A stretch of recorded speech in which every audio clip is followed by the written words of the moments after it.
Bonsoir à tous et merci de nous avoir rejoints pour cette reprise des rencontres mensuelles.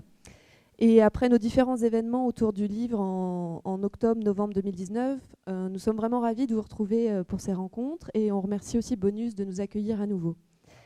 Et donc ce soir, on initie un nouveau cycle autour de la thématique photographie et patrimoine et on est donc très heureux de recevoir Raphaël Berthaud.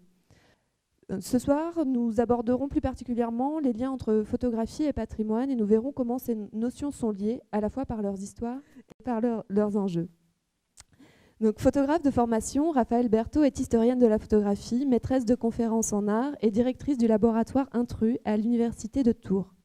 Elle mène de nombreuses activités, de la recherche au commissariat d'exposition, en passant par l'enseignement, la publication, la médiation et l'accompagnement de projets artistiques et d'artistes.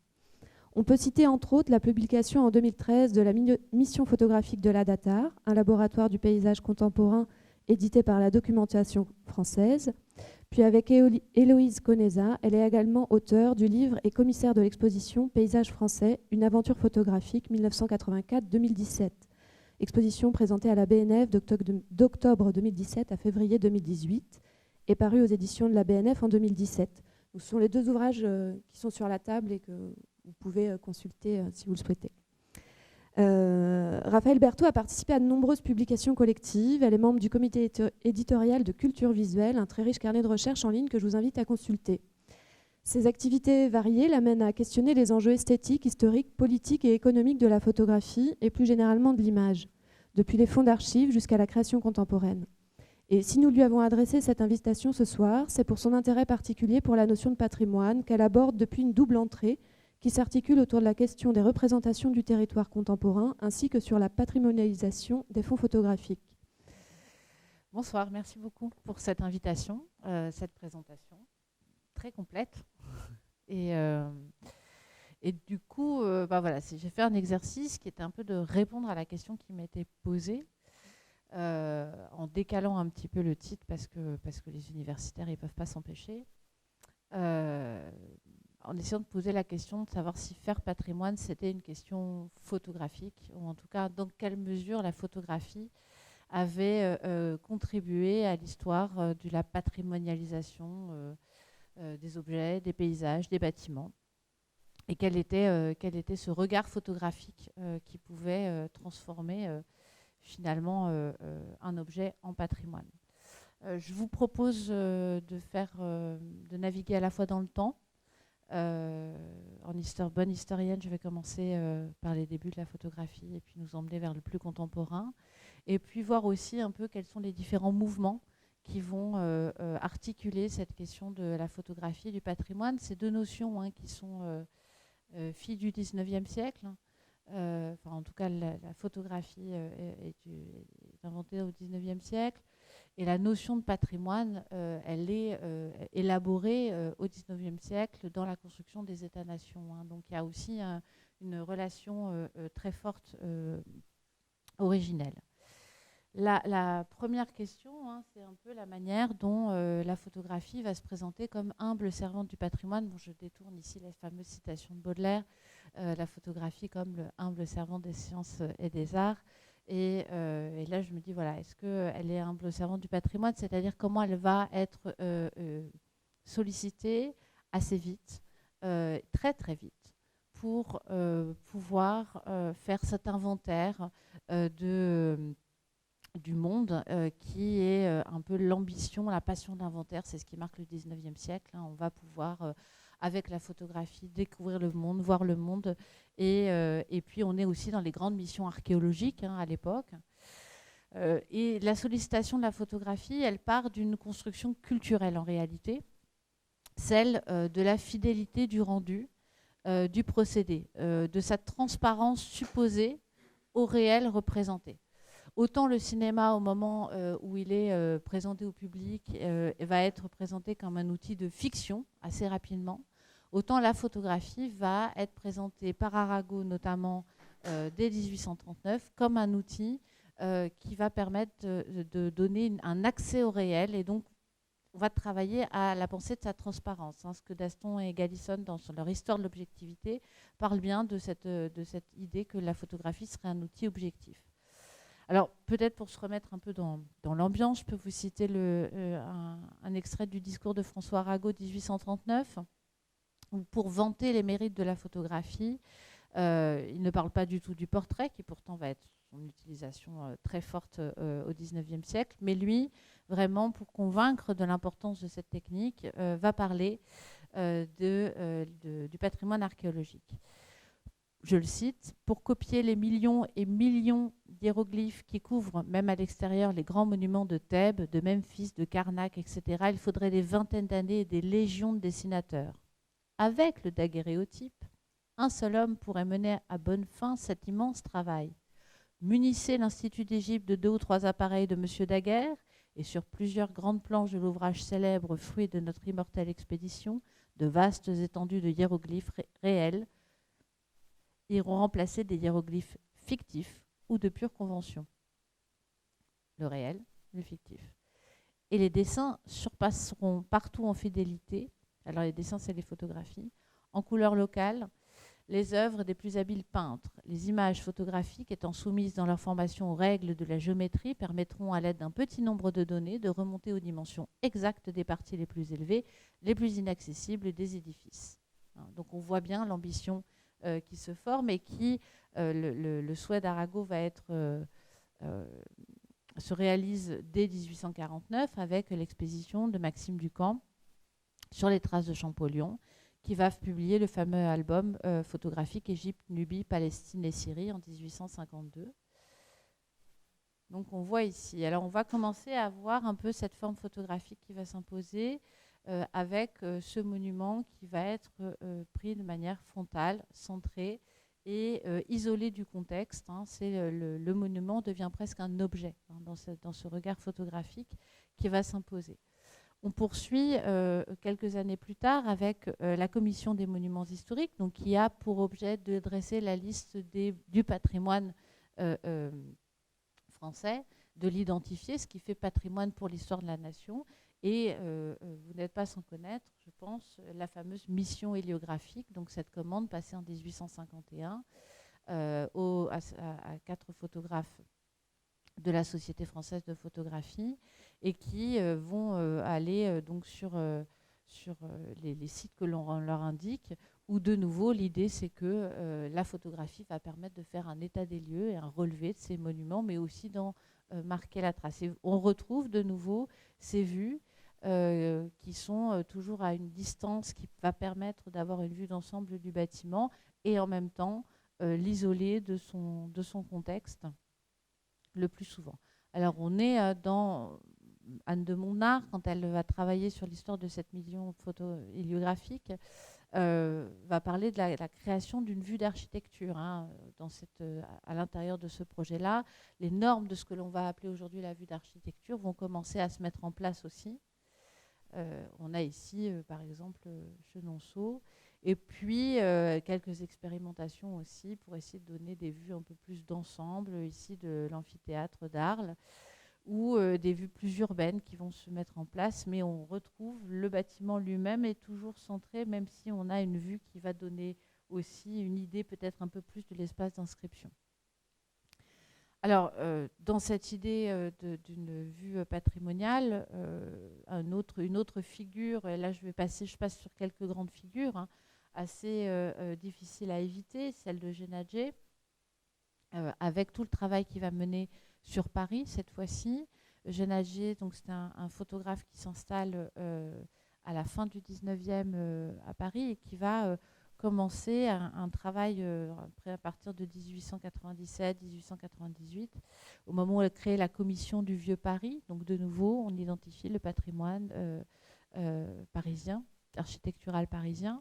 Il va commencer de façon autonome à faire un travail sur ce Vieux Paris à partir de 1901.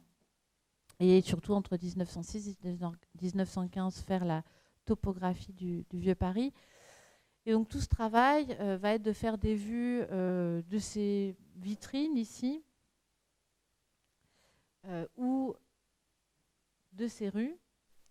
Alors ce que je trouve assez fantastique ici, c'est la rigueur que vous retrouvez dans les deux prises de vue qui sont prises à un peu moins de 20 ans d'écart.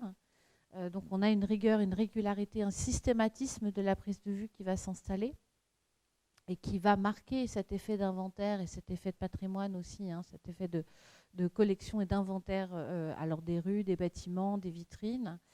Et donc il vend lui ses photographies aux institutions publiques, dont la Commission du Vieux Paris, mais aussi le Musée Carnavalet ou la Bibliothèque historique de la ville de Paris.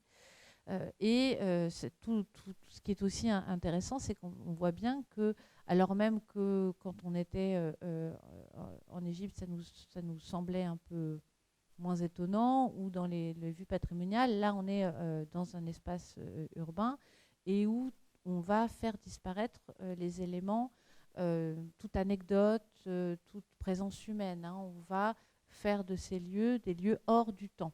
La patrimonialisation est aussi une mise hors du temps du bâtiment, de l'espace, de la rue, et ça va commencer à s'écrire de manière très forte, notamment dans ce travail d'Adjé.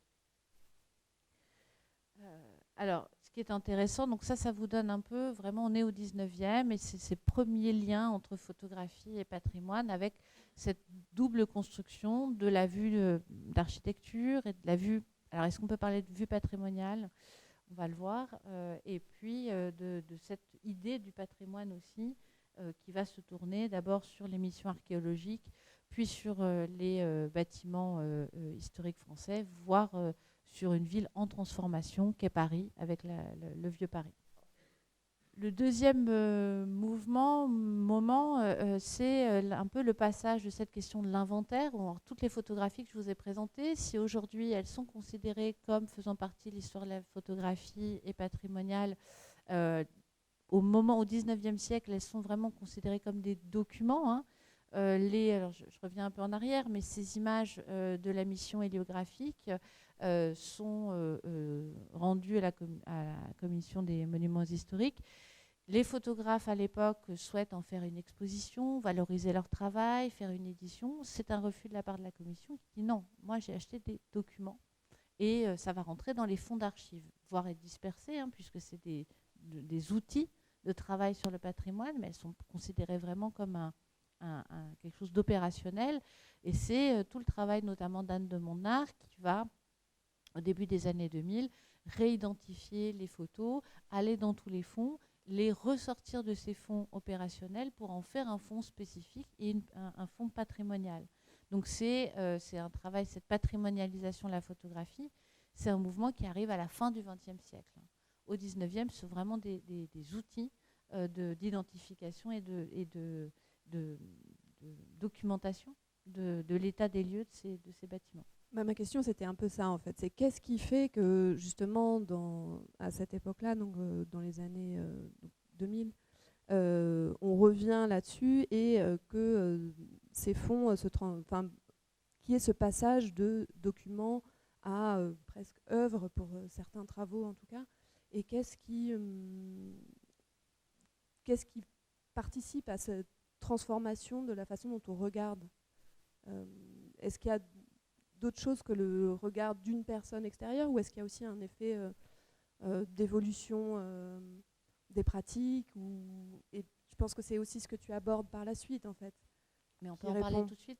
Ce qui se passe, c'est que ce qu'on appelle l'institutionnalisation de la photographie, c'est-à-dire le fait que ce soit considéré légitimement comme un art, c'est un mouvement qui va commencer aux États-Unis dans les années 60-70 avec tout le travail de MoMA, de Station et d'autres.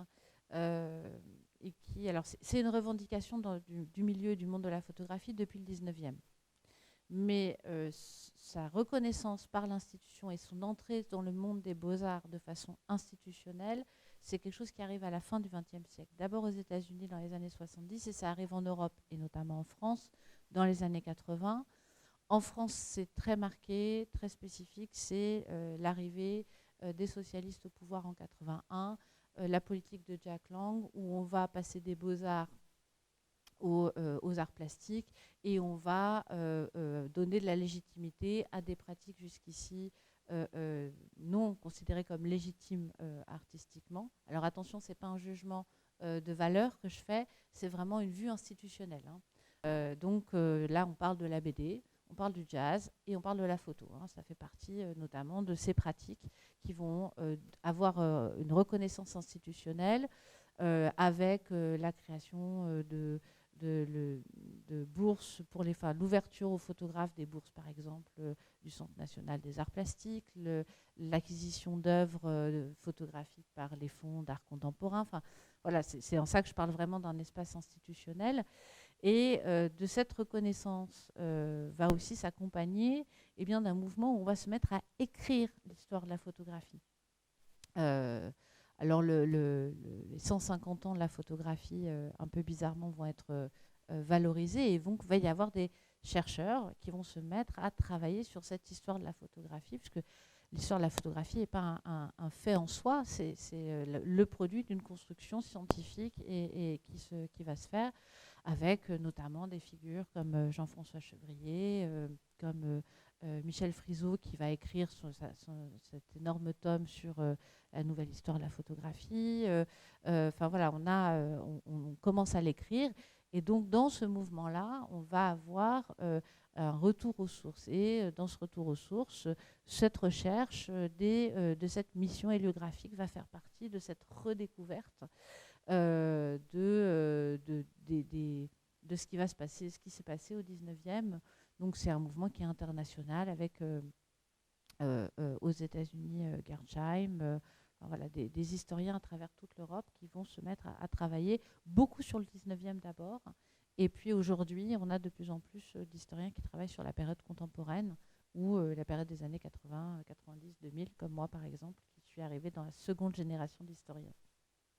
À l'époque, c'est vraiment du document et ça se construit comme patrimoine au moment où on fait l'histoire de la photographie, ce qui implique d'aller chercher les tirages physiquement, d'aller les ressortir de dossiers de documentation de Chenonceau ou d'autres, donc qui ont été dispersés à la faveur des reconfigurations des différents services, et puis de les mettre dans des lieux qui sont spécifiques pour la conservation des photographies.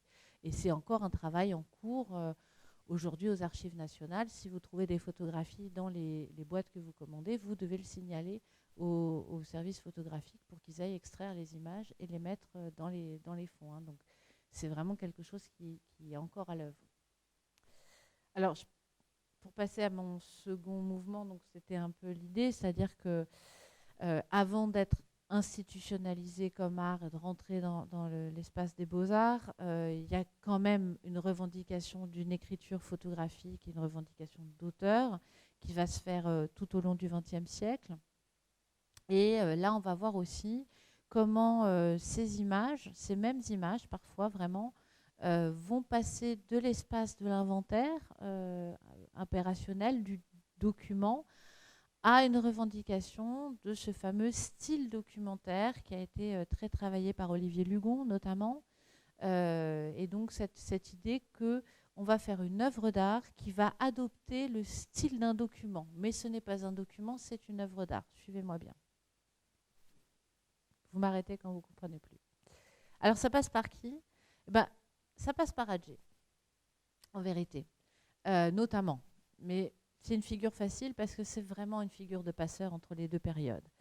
Le travail d'Atget, qui a son atelier rue Campagne Première, va être repéré notamment par Man Ray, qui est un photographe du début du XXe siècle, et qui est beaucoup dans le mouvement surréaliste, et qui va voir dans ces images, alors que Atget ne se revendique pas du tout artiste, ni même auteur, il fournit des documents pour artistes. Donc il est vraiment dans l'idée que c'est un fournisseur de documentation. Il ne se construit pas en tant qu'auteur et en fait, c'est le regard porté par Man Ray, puis par Walker Evans et Bérénice Abbott sur son travail. Ils vont le désigner comme auteur, comme artiste et comme précurseur. Mais il faut bien faire attention dans le discours. Le discours n'est pas porté par Atget, il est porté sur Atget et sur son travail a posteriori. Alors, il va d'abord exister dans l'espace surréaliste où on voit là une publication de certaines de ces images dans une double page de l'art vivant. Et puis surtout, ce qui nous intéresse, nous, c'est l'appropriation de son travail, de son écriture par Bérénice Abbott. Bérénice Abbott, donc, qui est l'assistante de Man Ray, qui est aussi rue Campagne Première, où la géographie et les gens, ça compte dans les histoires. Et en fait, elle va acheter une grande partie des photographies, albums, répertoires et négatifs d'Adjé, et elle va les emporter avec elle aux États-Unis. Et donc le travail d'Adjé traverse l'Atlantique et se retrouve dans le panthéon en fait des photographes américains. Elle va ensuite vendre sa collection au MoMA.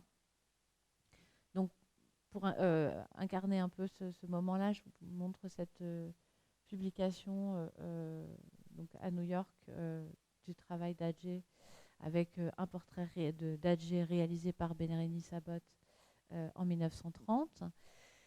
Et donc ce travail va inspirer toute la théorisation par Walker Evans ensuite de ce qu'il va appeler le style documentaire qu'il va faire exister notamment à l'occasion de la commande de la Farm Security Administration dans les années 30. Donc cette commande de la Farm Security Administration, on est au moment du New Deal et il va y avoir une commande lancée à des photographes pour faire une documentation. En réalité, il s'agit au départ de demander à des photographes de faire des images qui seraient des outils de propagande pour justifier la politique du New Deal auprès du grand public. Le tout va être détourné notamment par Walker Evans, qui, lui, va investir cette commande, qui est très ouverte en réalité, pour faire une grande fresque des États-Unis de ces années 30. Et il va y avoir d'autres photographes qui vont s'inscrire dans cet ensemble. Je ne vais pas aller plus loin sur cette commande-là. On va rester sur les images et sur Walker Evans. Donc, c'est des images qui sont réalisées dans ce cadre-là. Et vous retrouvez ici cette frontalité, cette façon d'extraire complètement l'habitat de tout contexte, de tout contexte à la fois géographique et historique, donc spatial et temporel, pour en faire un objet qui, comme ça, pourrait être presque autonomisé dans une frontalité qui va l'imposer au regard. Alors, on a quand même certaines mises en scène, mais pour autant, c'est une mise en scène qui est très statique. On va éviter le passage, l'anecdote. Là, les personnages qui sont présents font presque partie du décor et de la devanture. Et on va avoir cette idée d'une...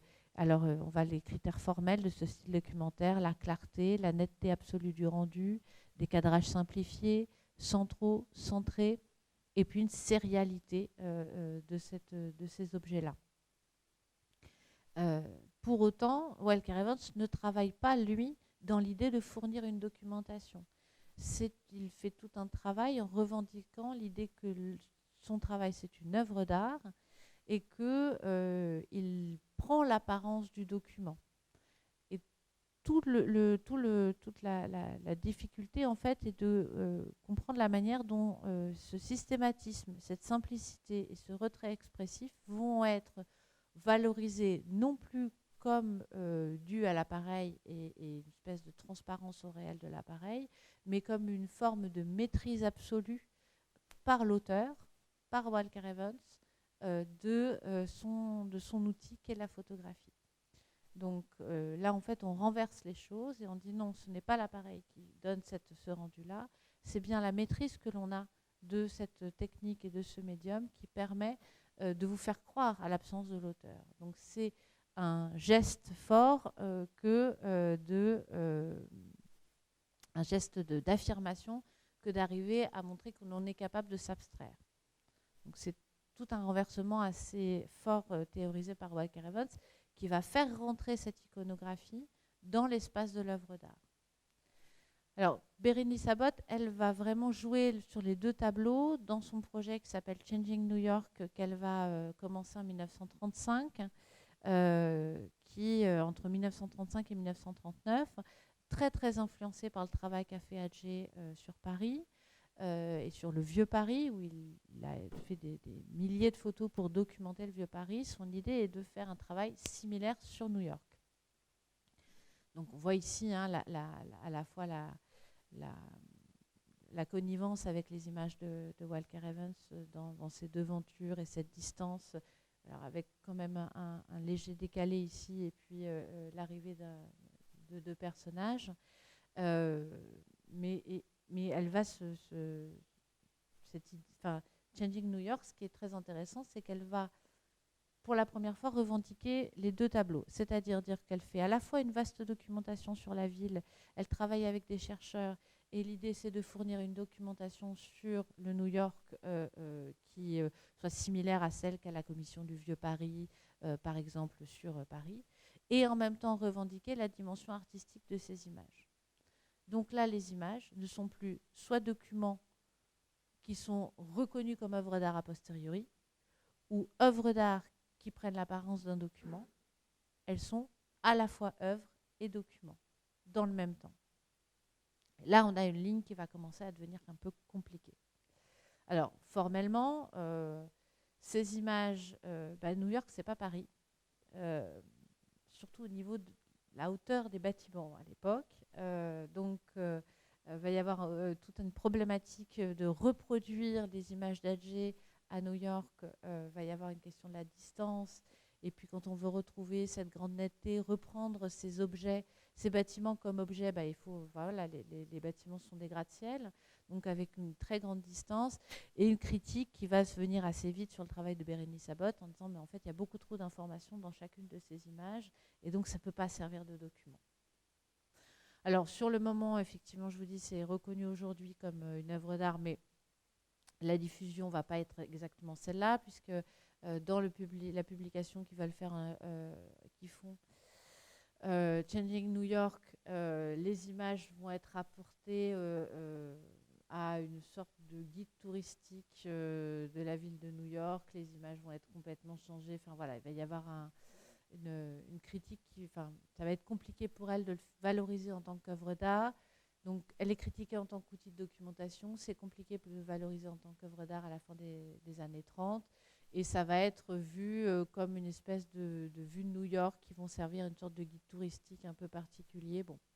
Donc on voit bien que la réception de cette première ligne est un peu compliquée. On ne sait pas très bien ce que c'est.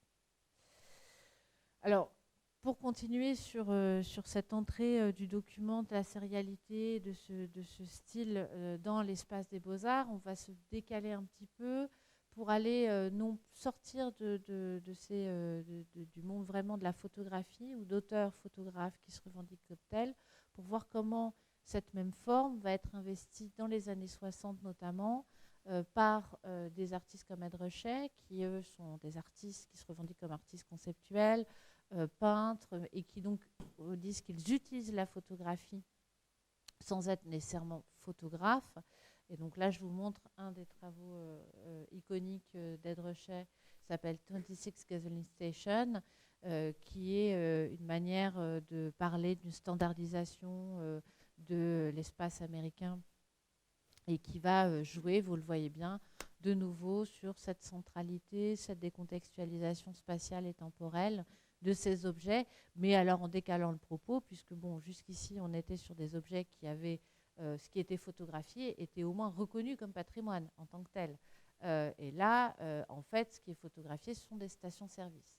Donc finalement, on utilise cette écriture du document, qui était au départ une écriture qui se voulait la plus factuelle possible, qui va être valorisée comme un style documentaire et donc une écriture qui vaut avec un auteur.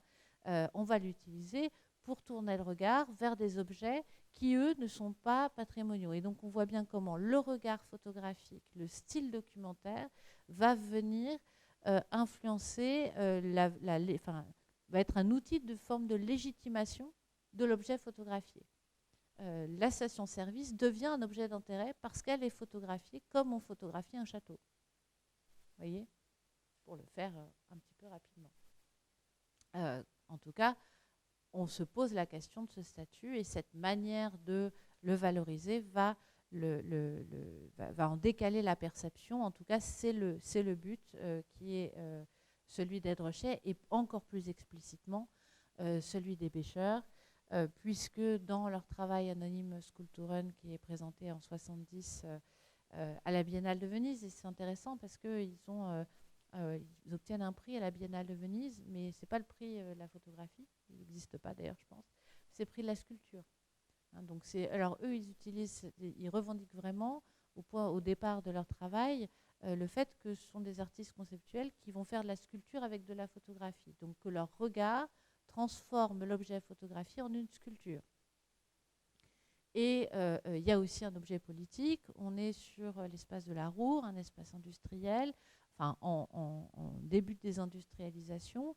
Et le regard des pêcheurs est d'essayer de valoriser la valeur patrimoniale de ce patrimoine industriel. Et puis ça fera le lien avec, je pense, la prochaine rencontre, c'est-à-dire qu'on voit bien comment la question du patrimoine elle-même, elle évolue du 19e jusqu'à aujourd'hui, que ce qui est patrimoine, et on va en parler juste après, ça bouge. Le patrimoine, c'était d'abord les châteaux, le patrimoine ancien, l'archéologie, puis au fur et à mesure, c'est les patrimoines du XXe siècle, le patrimoine industriel, jusqu'aux gros ensembles, on va en parler.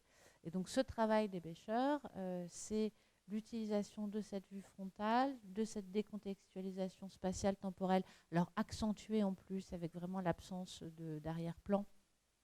Et puis tout un travail aussi qui joue ici, plus spécifiquement sur les effets d'échelle de la photographie. C'est-à-dire que la photographie enlève complètement l'échelle, contrairement à ce que disait Arago.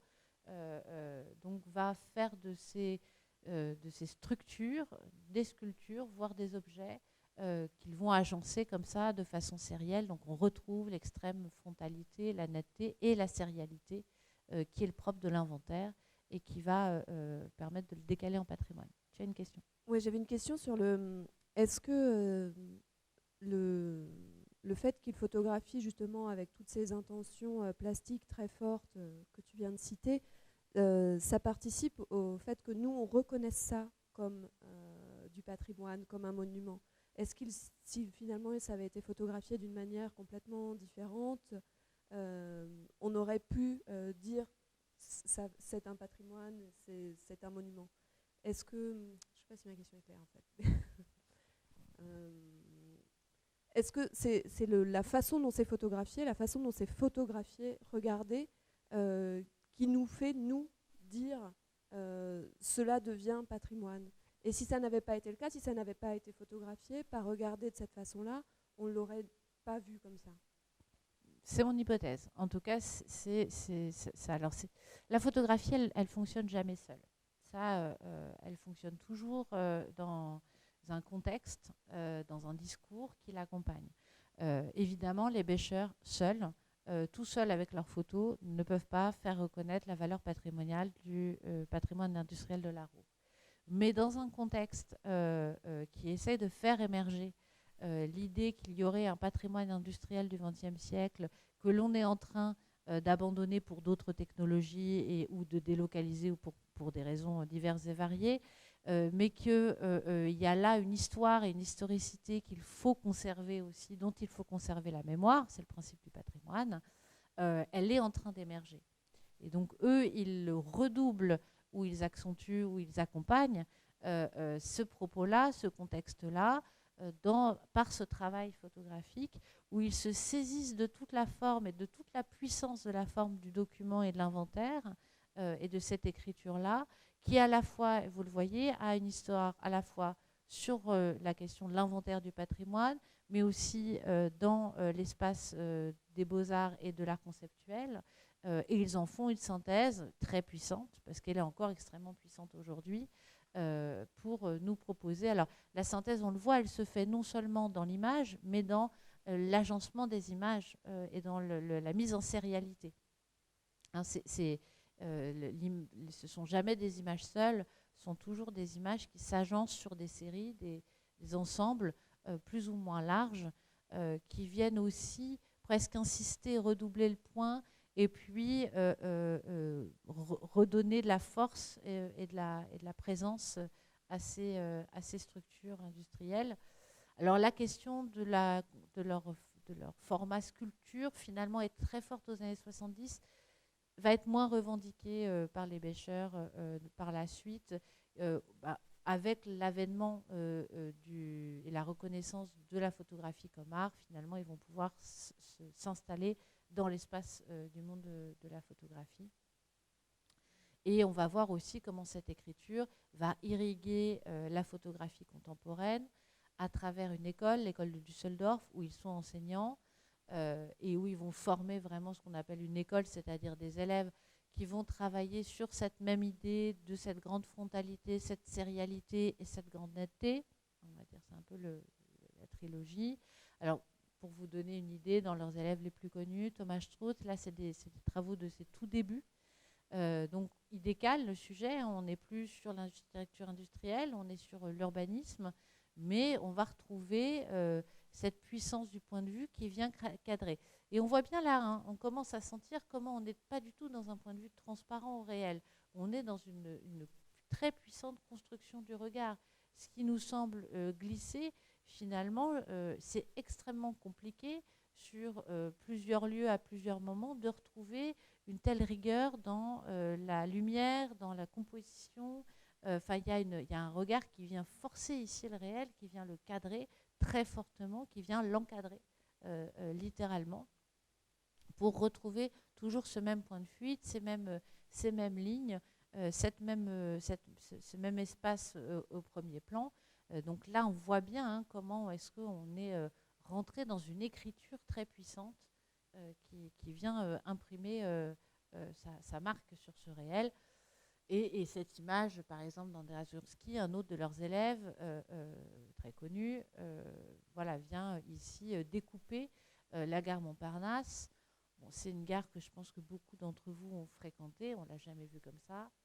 Donc on voit bien que ça, c'est les bâtiments qui sont construits sur la gare Montparnasse, mais ce n'est pas du tout un point de vue naturel ou évident. On est vraiment dans une façon de marquer un regard et d'isoler des objets pour venir les travailler. Enfin, des bâtiments pour être travaillés en tant qu'objet.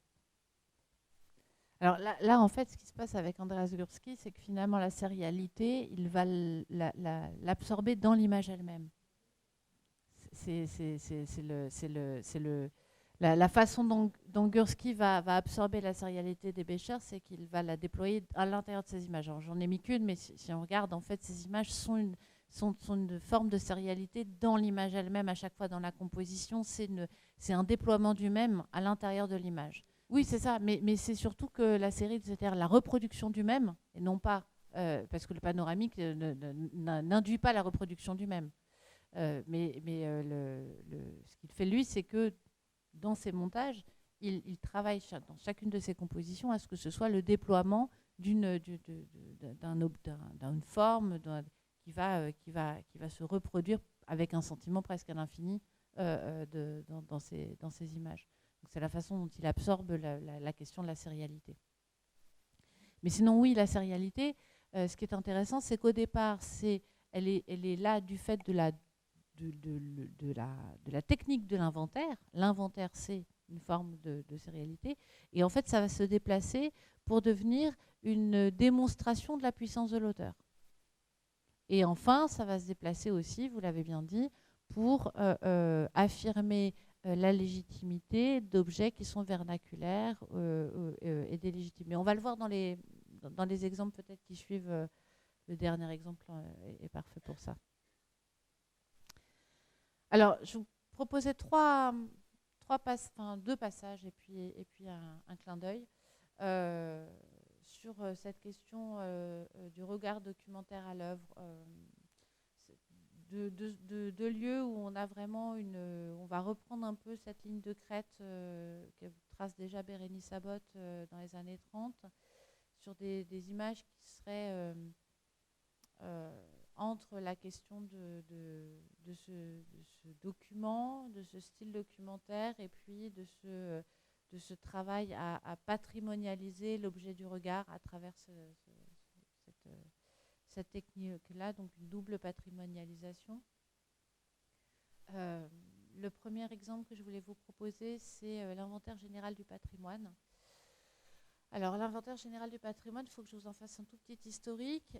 Il est créé en 1964 par André Malraux. Et il ne s'agit pas d'un inventaire des monuments historiques, mais d'un travail qui est prospectif, où il s'agit d'identifier ce qui pourra devenir ou ce qui pourrait être patrimoine. Donc ce qui est identifié par l'inventaire général du patrimoine et documenté ne fait pas partie d'une protection particulière, juridique ou fiscale, n'est inscrit sur aucune liste. Hein. Voilà. Parce qu'on vite on se dit, oh là, c'est les monuments historiques. Non, justement, pas. Donc le travail, alors c'était un service centralisé, ça a été régionalisé en 2004, je crois, de ces inventaires généraux du patrimoine qui existent encore aujourd'hui. C'est donc d'identifier ce qui pourrait faire ou devenir patrimoine. Donc il y a vraiment une idée de prospective et avec un système instauré dès l'origine par André Malraux qui est de systématiquement associer un chercheur et un photographe pour créer une documentation de ce qui va rentrer à l'inventaire général du patrimoine. Alors ce qui était intéressant, c'est que j'avais retrouvé les préconisations qui sont faites aux photographes de l'inventaire dès 69 dans un petit livret. Donc les photographies doivent être, je cite, vues le plus souvent d'un point de vue naturel. C'est-à-dire, c'est explicité un peu plus loin, à hauteur de l'œil et de façon frontale. En même temps, les photographies d'un édifice seront cadrées de manière à obtenir une élévation entière en perspective axiale. Ceci pour obtenir une orthographie aussi exacte que possible. Donc, au nom de l'objectivité, le point de vue naturel connaît quand même un redressement des façades pour être impeccablement frontal. Et alors, dernière chose intéressante, l'opérateur travaillera le autant que possible à la lumière du jour. Pourquoi on ne sait pas, mais apparemment c'est la lumière naturelle aussi. Donc, vous voyez que les prescriptions sont quand même assez lâches et ne donnent par exemple pas d'indication sur le cadrage à faire ou la centralité. Pourtant, on va retrouver notre cadrage donc frontal avec cette même distance qui permet de prendre l'ensemble de l'objet et cette frontalité. Donc sur des objets aussi différents, vous voyez qu'une église ou qu'une ancienne ferme. Et ce qui, moi, m'a intéressé, c'est la manière dont ces images de l'inventaire général du patrimoine vont contribuer à construire un objet du XXe siècle, les grands ensembles en patrimoine. Donc là, vous avez donc l'image qui faisait la communication de ce jour sur la cité de l'Abreuvoir à Bobigny. Et c'est assez intéressant de voir la manière dont cette cité de l'Abreuvoir à Bobigny va être, vous le voyez, par ce regard très puissant de l'inventaire général du patrimoine, devenir finalement presque patrimoine à travers le regard. Alors je vous fais un petit historique de la représentation de ces grands ensembles. En quelques images seulement pour en reparler, j'ai fait une étude plus large, mais là, ce n'était pas l'objet spécifique. Donc les grands ensembles, déjà c'est une terminologie qui va apparaître après la Seconde Guerre mondiale. Quand on prend des cartes postales des premiers bâtiments de ce type à Drancy en 1934, on appelle ça les gratte-ciel de la région parisienne. Hein. Donc c'est une terminologie qui va apparaître un peu plus tard.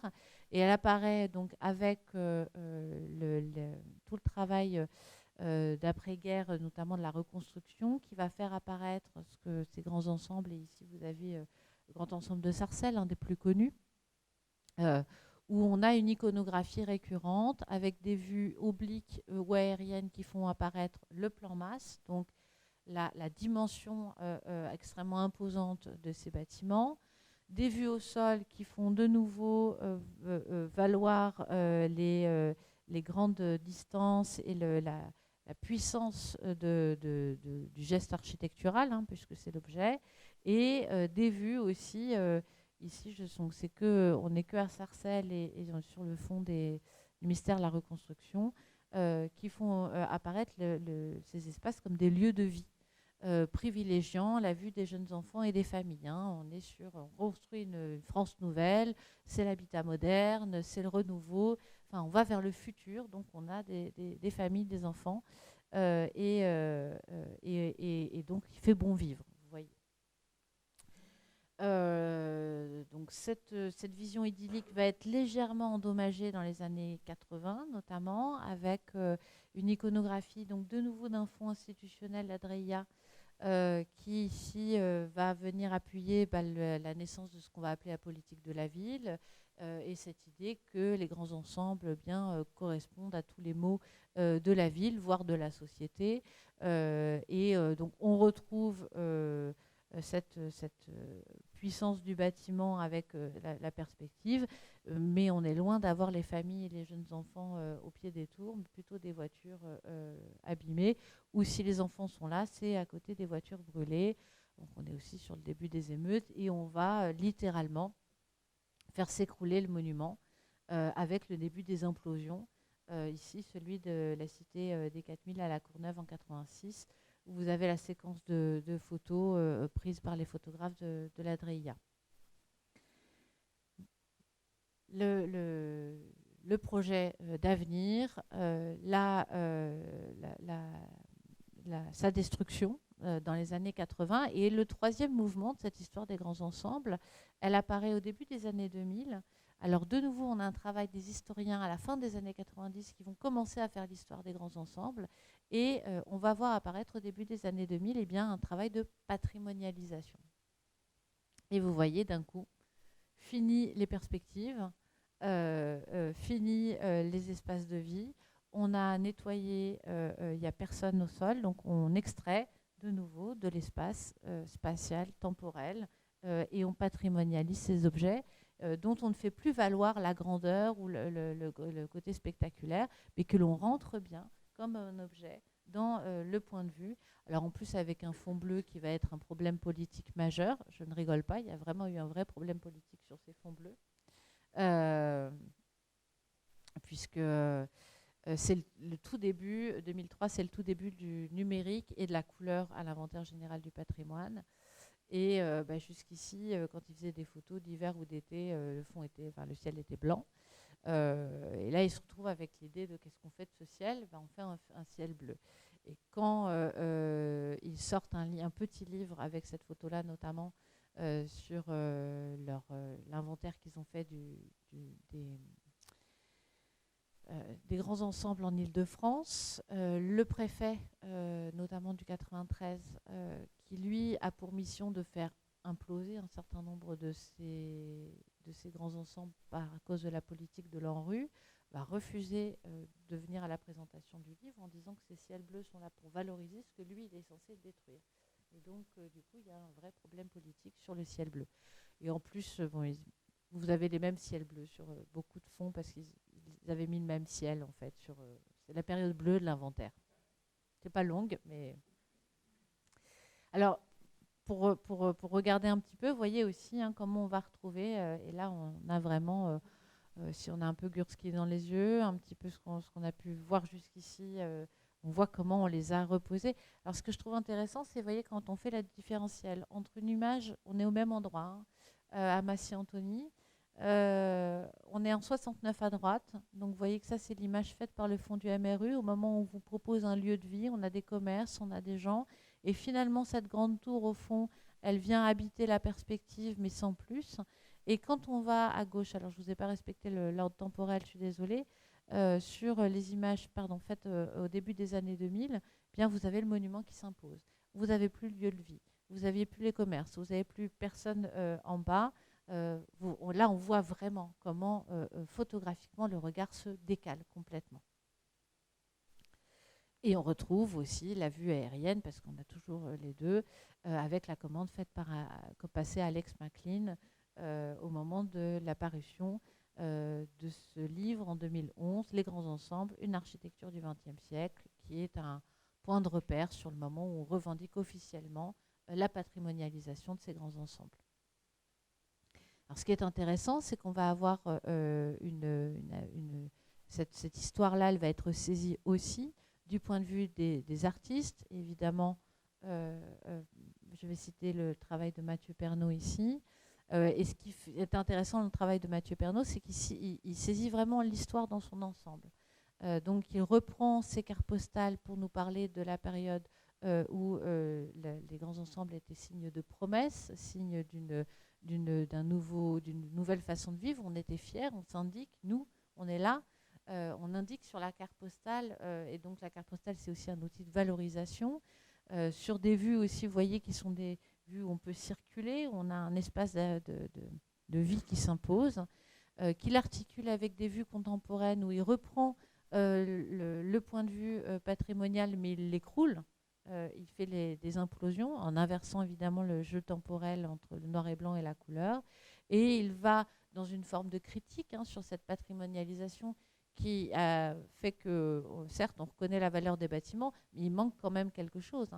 Il manque les gens, il manque les habitants. Et donc, il vient chercher dans ces cartes postales ces fantômes du passé, ces habitants d'hier, et c'est pas pour rien que c'est une petite fille, notamment, enfin ses enfants, pour aller dire qu'est-ce qu'on a fait de cet avenir qui était promis et où sont ces habitants aussi aujourd'hui. Alors, pour reprendre un autre exemple, et on se déplace un petit peu là sur la question non plus du bâti, mais du paysage, un autre projet qui est très fort dans cette ligne entre photographie, entre documents et œuvres, c'est les observatoires photographiques du paysage. Donc vous avez un recensement vous avez toutes les images normalement que vous trouverez sur la photothèque Terra, qui a un onglet observatoire photographique du paysage, qui n'est pas hyper facile de navigation, mais tout y est. Donc vous avez alors 20, 21, je ne sais plus, observatoire photo du paysage officiel selon le ministère de l'Environnement, et puis vous en avez des centaines d'autres à travers la France tout aussi intéressants. Alors ce qui est intéressant là, c'est que au moment où le paysage va devenir patrimoine, dans les années 80-90, eh bien on va faire le même système, d'aller le photographier, et on va essayer de mettre en place un systématisme de la photographie du paysage. Donc dans ces observatoires photographiques du paysage, on commandite un photographe auteur, que l'on choisit pour son qualité d'auteur aussi, qui va travailler en collaboration avec des experts. Je vous le fais rapidement pour aller plus dans le détail après, à déterminer 40 points de vue qui doivent être ensuite reconduits tous les ans. Ça, c'est la ligne de base. Il y a plein de variations. Et donc, pour pouvoir reconduire tous les ans la photographie, il va établir sur chaque point de vue une fiche un peu de ce type-là. Là, c'est un exemple de fiche. Vous avez à la fois le point de vue, la façon dont l'appareil photo est placé dans le point de vue, puis plein d'indications, vous voyez, techniques, du lieu, de l'heure, du type d'outils utilisés. Enfin voilà. Donc on essaye là aussi de rationaliser au maximum cette prise de vue. Et ici, vous avez un extrait du manuel édité en 2008 pour les observatoires photo du paysage qui vous montre aussi les conseils que l'on donne sur comment refaire une prise de vue. Donc comment on va systématiser, comment on va arriver à rendre sériel aussi. Alors cette fois-ci, c'est plus une sérialité dans une collection d'objets, mais une sérialité dans une reconduction du même et de la même prise de vue, par hypothèse que contrairement au patrimoine bâti, qui une fois qu'on l'a classé patrimoine ne doit plus bouger, donc pas besoin de le reprendre en photo, le patrimoine paysage est mouvant par définition, et de plus, cette temporalité va permettre d'observer le mouvement.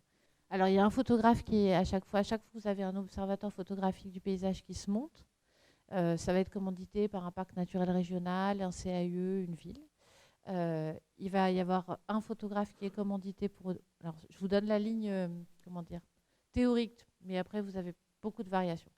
Mais sur cette ligne-là, vous avez un photographe qui est commandité pour les 3 premières années, qui est un photographe qui est reconnu pour son travail artistique. Les premiers observatoires, ça se lance en 89, et en fait, vous avez les premiers photographes, c'est que des photographes qui ont fait partie de la DATAR. Vous avez Depardon, vous avez Thibaut Cuisset, vous avez, alors Thierry Girard n'a pas fait partie de la DATAR, mais enfin, il doit avoir un travail d'auteur reconnu. Et il va travailler pendant 3 ans avec un comité de pilotage fait d'élus, d'experts, pour déterminer 40 points de vue sur ce territoire qui sont pertinents pour observer les mouvements du territoire. Mais c'est aussi un phénomène de patrimonialisation du paysage finalement, et non plus du bâti. Et donc là, la sérialité, elle ne se fait plus dans la collection de différents objets comme pour les bêcheurs que l'on travaille à rendre identiques par la puissance du cadrage, mais par la reprise, la reconduction du même point de vue alors normalement chaque année. Donc là, je vous ai mis un extrait, parce qu'en fait, il y en a beaucoup plus. Mais on voit aussi là un effet de sérialité qui s'impose. Et là, on est vraiment sur un objet. Alors, on était sur du patrimoine urbain, on est sur du paysage avec Gérard Dalla Santa. Et puis, voilà, Thibaut Cuisset, là, ce qui est intéressant dans cette série, c'est qu'on commence par une vue topographique assez classique, finalement. On est dans les Côtes d'Armor, avec cette reprise de vue qui permet d'observer les variations du paysage, du buisson, du végétal, et puis cette violence de la construction qui vient boucher ce point de vue, et le respect du protocole. Qui fait, parce que alors les premières prises de vue, c'est par Thibaut Cuisset, après c'est des reprises de vue par les photographes du CAUE, et un respect du protocole strict qui fait qu'on continue à reprendre la vue au même endroit. Mais vous avez cette construction, donc on reprend ce protocole. Et en fait, alors est-ce que l'hypothèse, c'est qu'on est dans un suivi vraiment strict, peu importe quel est le résultat? Il y a aussi l'hypothèse qu'on est, à travers ce maintien de point de vue, alors même qu'il est bouché, d'abord, ça nous montre la violence de ce que peut être la construction ou de nouvelles constructions sur un paysage patrimonialisé. Et ensuite, en espèce de retournement du regard ou d'observateur, on devient l'observé, puisque on a ce rideau qui va bouger légèrement et où on devient finalement sujet du regard de celui qui est dans la maison. C'est très clair. Alors, l'appel à des auteurs, il se fait sur les 3 premières années dans le protocole. Après, vous en avez comme Thierry Girard qui font eux-mêmes leur reconduction depuis 20 ans, 25 ans bientôt. Donc lui, il l'a carrément intégré comme une œuvre totale dans sa propre histoire. Pourquoi ? Il faut se remettre dans le contexte. On est en 89. On sort juste de la data. On est dans l'idée que l'art et la culture, ça commence à vieillir, mais on est encore dans la grande dynamique des années 80. L'art et la culture vont changer le monde. Donc, vous avez une institutionnalisation de la photographie qui s'est faite. Et donc, ces auteurs photographes qu'on a énormément valorisés dans ces années 80, on se dit que pour élaborer ce point de vue initial, que pour choisir le bon point de vue, celui qui synthétise les enjeux, il faut être un auteur et pas un opérateur. Et d'ailleurs, pour les photographes, si vous discutez avec eux, qui travaillent avec aujourd'hui à élaborer des observatoires photos, ils vont expliquer comment ils écoutent les chercheurs, ils écoutent les experts, qui leur disent tu devrais prendre la photo de là, et ils disent non, en fait, par rapport à ce que tu me racontes, c'est cette photo-là qu'on va prendre. Parce que toi, tu connais ton territoire, mais moi, je sais écrire en photographie. Et donc, si on prenait que des techniciens ou des opérateurs, en tout cas des gens qui répondent à la commande des experts, finalement, les images ne seraient pas les bonnes. Vous voyez ? Donc, le choix n'est pas si mauvais. Oui, mais regardez Gilbert Fasteneken qui a fait la mission de la Datar en carte blanche et qui a fait ensuite un observatoire du paysage, dit bien que lui, en fait, des deux, ce qui l'a le plus intéressé, c'est l'observatoire du paysage. C'est le fait d'avoir face à lui un discours, des gens à convaincre, et qu'en fait, des deux, c'est cet exercice-là qui l'intéresse le plus par rapport à la carte blanche qu'est la Datar, qui est pourtant le Graal fantasmé photographie de paysage. Alors, je sais que vous l'avez reçu, Eric Tabuchy. Donc voilà, pour moi, c'est aujourd'hui une œuvre, son Atlas des régions naturelles, qui est en cours et qui est une magnifique synthèse de toute cette puissance du style documentaire, de la frontalité, de la revalorisation, de porter l'attention sur... Enfin voilà, on est entre Ed Rechet, Les Bêcheurs, Adjé. Voilà. C'est le retour de la passion de l'inventaire, mais version numérique en fait. C'est l'idée au début des années 2000 qu'on va pouvoir... au 19e, on se dit qu'on va photographier le monde, et au début des années 2000, on se dit qu'on va scanner le monde. Et vous avez un fantasme de l'inventaire qui revient au début des années 2000 avec l'apparition du numérique, et on se dit qu'on va scanner le monde entier. On en revient un peu parce qu'en fait, c'est un peu lourd en data. Mais vous aviez vraiment au début des années 2000, enfin voilà, pour moi, on a au 19e la photographie, on va photographier le monde, et au début des années 2000, avec le numérique et son développement, on va scanner le monde. Cette même intention de départ d'avoir une transparence au réel et d'arriver à à se saisir du monde entier. Voilà, et c'est la même passion de l'inventaire qui reprend avec une nouvelle technologie. Merci. Merci beaucoup.